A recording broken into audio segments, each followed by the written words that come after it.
கிறிஸ்துவுக்குள் அன்பானவர்களே, இன்றைய காலை வேத தியானம் பிலிப்பியர் 2:15. கோணலும் மாறுபாடுமான சந்ததியின் நடுவிலே குற்றமற்றவர்களும் கபடற்றவர்களும் தேவனுடைய மாசற்ற பிள்ளைகளுமாய் இருக்கும்படிக்கு.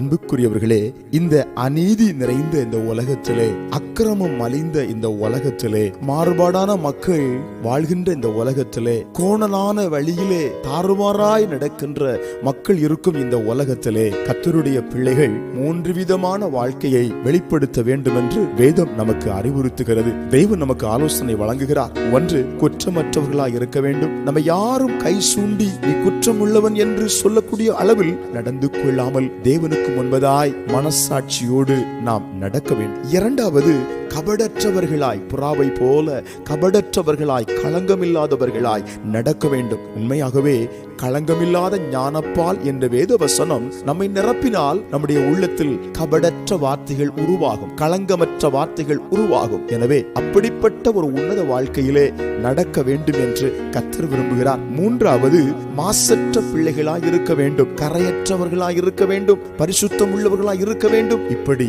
3 நிலையிலும் நாம் இருக்கும்போது மற்றவர்களுக்கு முன்பதாய் எடுத்துக்காட்டாக நல்ல உதாரணமாக வாழ முடியும். கர்த்தர் நாமம் நம் மூலம் மகிமைப்படும். இந்த நாளில் நம்மை அர்ப்பணிப்போம், ஜெபிப்போமா? அன்பின் பிதாவே, நாங்கள் இந்த உலகத்திலே குற்றமற்றவர்களாய், கபடற்றவர்களாய், மாசற்றவர்களாய் நடந்து கொள்ள இப்பொழுதே உம்முடைய கிருபை, உம்முடைய பலன் எங்கள் மேல் இறங்குவதற்காய் ஸ்தோத்திரம். இந்த நாள் முழுவதும் பிள்ளைகளோடு இதை குறித்து பேசி சாட்சியாய் நிறுத்தும்படியாய் ஜெபிக்கிறேன், இயேசுவின் நாமத்தில். ஆமென்.